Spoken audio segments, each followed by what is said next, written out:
sesuai dengan arahan Abang sih sebetulnya. Mungkin menanyakan kepada penyidik atau setidaknya mungkin kita mendapatkan keterangan dari Humas Polda Jabar nih. Betul, betul. Tapi setidaknya mungkin ada gambaran dari Abang ya, karena memang Abang itu juga sudah sangat sering sekali nih apa namanya menangani kasus ya. Ya. Jadi mungkin dari kasus-kasus yang lain setidaknya mungkin ini jadi gambaran seperti itu Bang. Tapi sudah sangat jelas sekali. Terima kasih Bang atas penjelasannya. Berarti Bang, terkait atau 18 atau 19 itu terkait prosedur saja atau administrasi saja, bukan mengarah kepada alat bukti yang kurangnya kah? Biasanya petunjuk itu kan macam-macamnya ya. Ada memang kalau kami melihatnya untuk masalah ini adalah masalah administratif saja begitu ya. Artinya mungkin ada pertanyaan yang kurang atau ada pemeriksaan misalnya petunjuknya ini ya dari jaksa dalam hal ini adalah misalnya kurang diperiksa si A misalnya atau keterangannya harus ditambah lagi, misalnya keterangannya si A si B itu harus ditambah lagi, kurang poin ini dan seterusnya. Kalau kami melihatnya seperti itu, tapi untuk kasus ini kami tidak tahu ya karena itu kan memang ranahnya dari pihak penyidik dan kejaksaan langsung gitu. Oke, berarti memang itu hanya melengkapi saja barangkali ya, Kang ya. Ya, itu petunjuk yang harus dilengkapi oleh pihak penyidik. Begitu. Jadi bukan berarti alat buktinya yang nggak kuat, bukan ya?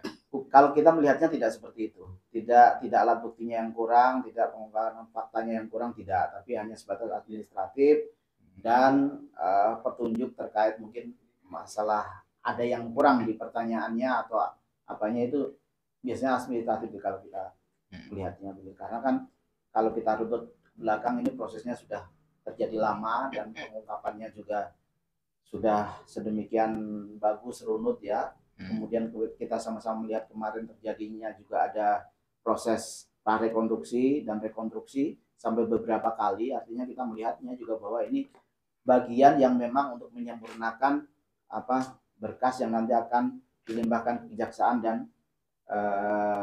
dilaksanakan sidang di pengadilan. Siap, terima kasih. Lalu terkait PR 18, 19 dan 20 itu dari pihak kuasa hukum Danu dan keluarga korban ini Kang ya, apakah optimis di pra peradilan? Apakah ini akan dimenangkan oleh Polda Jabar atau tidak kira-kira ya? Kalau kami dari awal optimis ya, melihat sedemikian runut dan telitinya pihak kepolisian dalam mengungkap kasus ini baik dari proses penyelidikan dan penyidikan sampai ke tahap pelimpahan kemarin itu. Sejauh ini kami sangat positif, sangat optimis bahwa pra peradilan ini akan ditolak gitu ya. Karena kalau kami melihat bahwa semua proses itu sudah dijalankan. Proses yang diamanatkan dalam undang-undang dalam hal ini adalah KUHP sudah dijalankan oleh pihak penyidik gitu. Makanya kami optimis sekali dan sekaligus berharap bahwa ini akan terus berlanjut, pra peradilan akan ditolak dan perkaranya akan berlanjut. Siap. Baik, sekali lagi nih Bang, terkait dengan ini barangkali masih ada pertanyaan yang dilontarkan kembali bahwa yang didaftarkan atau diajukan pra peradilan itu kan hanya 3 tersangka saja. Dari pandangan kuasa hukum Danu dan keluarga korban ini, kenapa Pak Yosef itu tidak diajukan pra peradilan? Nah, itulah yang menjadi pertanyaan kita dari awal, kenapa Pak Yosef ditinggalkan gitu. Dalam hal ini tidak diajukan pra peradilan penetapan status tersangkanya. Nah, ini kan menggelitik buat kami. Artinya bahwa dengan tidak diajukannya pra peradilan untuk Pak Yosef, artinya Pak Yosef sudah mengakui dong bahwa proses yang ditempuh penyidik ini menetapkan dia sebagai tersangka itu sudah firm, sudah betul menurut aturan yang berlaku di Indonesia begitu. Jadi dengan kata lain memang tinggal yang dipermasalahkan memang tinggal 3 orang itu, si Ariki, Abi dan Mimin. Ibu Mimin begitu. Jadi apakah ini strategi? Tapi kalau menurut kami kalau ini bagian dari strategi kan lucu juga. Kenapa dia harus meninggalkan 1 orang dan lebih membebankan lebih membela ketiga tersangka ini, padahal ini kan satu kesatuan begitu. Jadi perkaranya sebetulnya tidak bisa berdiri sendiri dan tidak dipisahkan karena memang sudah jelas kemarin berdasarkan pemeriksaan, berdasarkan keterangan saksi dan alat bukti serta saksi-saksi yang memang sudah sedemikian banyak gitu, jelas sekali bahwa proses yang dilaksanakan itu sudah sesuai dengan prosedur gitu. Dan ketika itu diajukan pra peradilan oleh ketiga orang ini kan jadi agak lucu, sementara satu sisi Pak Yosepnya membenarkan bahwa prosesnya sudah betul dengan dia tidak mengajukan pra peradilan atas status tersangka yang diterimanya. Ada rumor atau image dari netizen nih Bang ya, bahwa kenapa katanya Pak Yosep itu tidak diajukan pra peradilan karena alat buktinya sudah tidak bisa dibantah sama sekali katanya. Ada yang mengatakan itu. Ada yang kedua juga mengatakan bahwa Pak Yosep itu ditinggalkan, kira-kira begitu. Bagaimana menurut Abang ini Bang? Iya, bisa jadi memang itu betul begitu ya. Artinya kemungkinan pengimpunan itu bisa jadi betul karena Yosef dikorbankan untuk menyelamatkan ketiga orang ini, itu bisa jadi betul gitu. Karena dia tidak mengajukan pra peradilan, dengan kata lain memang dia mengakui prosesnya ini adalah sudah betul begitu. Karena ketika kita lihat rekonstruksi kemarin ya, itu memang jelas sekali itu peran Yosef seperti apa begitu, dia sebagai otak dalang dari peristiwa ini, walaupun kita memang menganut asas presumption of innocence gitu, asas praduga bersalah, tapi memang faktanya kalau kita melihat, mengikuti secara teliti cermat bahwa konstruksi hukum yang terjadi dalam peristiwa ini memang ini diskenarikan sedemikian luar biasa dan ada orang di situ, dan memang si Y inilah yang menjadi aktor intelektual dari peristiwa ini. Nah, memang ketiga tersangka lain memang ini bisa jadi sebagai turut serta gitu atau pembantuan, yakni pasal 55 dan pasal 56 KUHP. Nah, kemudian si Y-nya ini sebagai pelaku utama, aktor intelektual yang memang sangat menentukan lagi dalam proses terjadinya tindak pidana ini. Ini ada image Bang ya, bahwa oke lah katanya kita sepakat bahwa di antara pelaku pembunuhan itu ya berlima itu misalkan.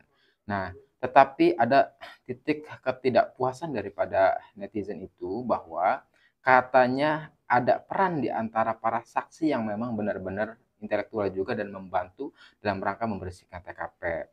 Nah, seperti yang diucapkan juga Pak Humas Ibrahim Tompo itu, yang dimana pada tanggal 19 itu kan ada yang berperan membersih-bersih.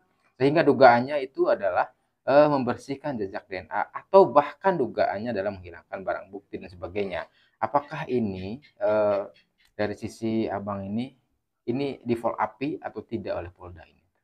Kalau kami melihatnya dari awal ya, semenjak penanganan di Polda ini dan mengungkapkan, Polda ini sangat aktif sekali, sangat presisi sekali kalau kita melihat ya, sesuai dengan semboyannya, sangat tepat sekali gitu, sangat cepat sekali bergeraknya begitu ya.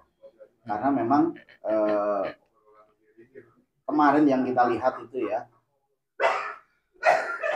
berdasarkan info di media maupun konfirmasi begitu, bahwa memang susahnya pengungkapan kasus ini adalah karena adanya obstruction of justice (OJ) ini.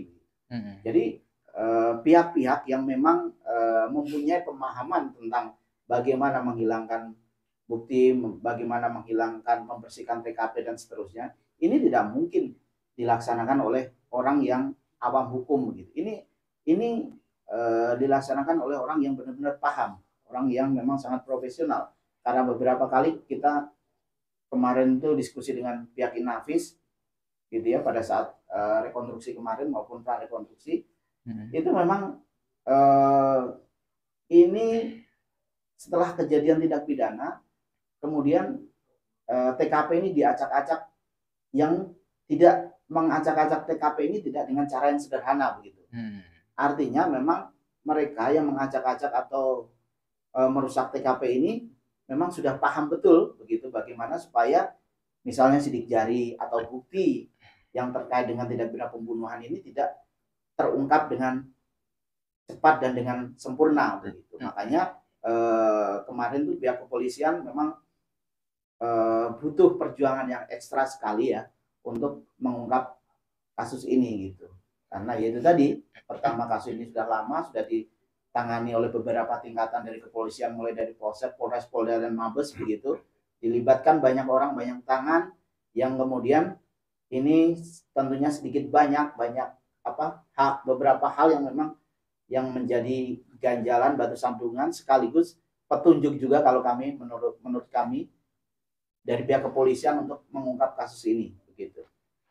Siap, terima kasih Bang. Sekali lagi Bang ya, mohon maaf ini.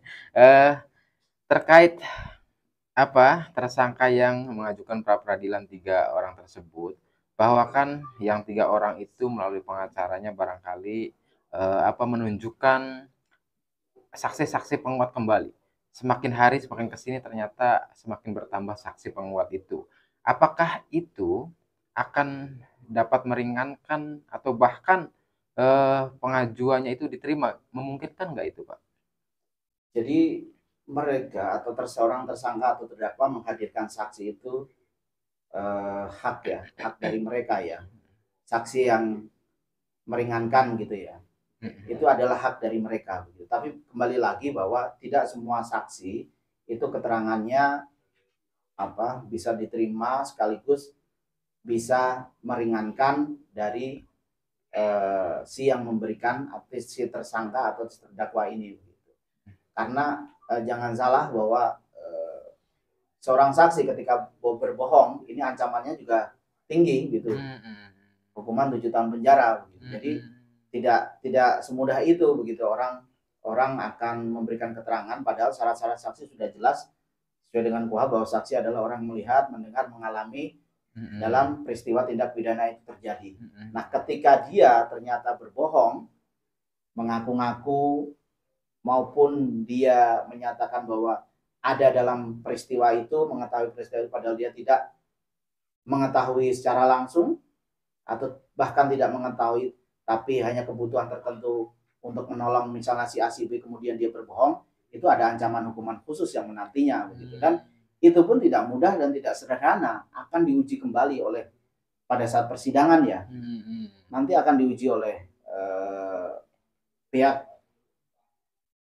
jaksa yang dalam hal ini adalah posisi subjektif, pihak pengacara dalam subjektif, dan pihak hakim yang mempunyai posisi objektif dalam menentukan apakah saksi ini keterangan dapat diterima, benar, jujur, fair, atau keterangan saksi ini bohong dan mempunyai akibat hukum terhadap saksi. Jadi boleh-boleh saja mereka menghadirkan saksi, bahkan dalam proses penyidikan pun undang-undang memberikan ruang untuk si tersangka diberikan hak untuk mengajukan saksi yang meringankan begitu.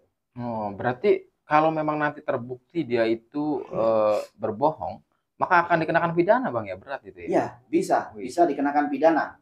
Jadi pada saat keterangan dia memberikan keterangan dan itu bohong, bisa nanti pihak pengadilan dalam nilai hakim memeriksa atau meminta langsung untuk dilaksanakan penangkapan terhadap si saksi ini begitu. Jika ternyata saksi ini berbohong begitu. Siap, terima kasih. Ada Bang, ini tadi Bang, saya mengutip apa yang Abang sampaikan terkait hal bahwa Pak Yosef di sini tadi ada bahasa memang seolah mengakui tentang rentetan atau peristiwa lah yang mungkin dalam hal ini yang sudah kita lihat juga di dalam prarekon maupun rekonstruksi, sehingga dia juga tidak mengajukan untuk ikut pra peradilan. Nah, supaya memang di sini ada kejelasan nih Bang terkait adanya seolah memang adanya pengakuan di sini, apakah memang Abang itu berdasar kepada prarekon atau rekonstruksi atau memang ada informasi terkait adanya kebenaran hal ini dari Yosef sendiri Bang? Kalau kebenaran dari Yosef, ya, kita kan tidak pernah berkomunikasi dengan beliau kan, baik kuasa hukumnya, baik secara aktif maupun pasif gitu kan, kita memang tidak berkomunikasi begitu. Jadi kalau kemudian logika sederhananya sebetulnya begini, logika sederhana ketika dia tidak mengajukan pra peradilan atas penetapan tersangka, status tersangkanya, padahal undang-undang memberikan ruang kepada dia untuk mengajukan pra peradilan, ternyata dia tidak melakukan pra peradilan, secara tidak langsung dia mengakui proses penetapan tersangkanya itu sudah absah, sudah sah secara hukum gitu. Kalau dia tidak menyangkal atau tidak mengakui proses penetapan tersangka itu, dia harusnya mengajukan pra peradilan begitu. Jadi logika sederhananya begitu kalau menurut kami. Oh ya, Gitu kan. jadi atas dasar itu sehingga secara tidak langsung mungkin kita juga sudah mengakui begitu mungkin ya Pak. Sudah mengakui, harusnya begitu. Oh, ada satu lagi Bang, kita juga pernah mendengar nih dari beberapa teman-teman yang sering mewartakan terkait perkembangan kasus Sumau juga yang pernah memang mewawancarai salah satu pengacara dari kubu Pak Yosef. Katanya memang mereka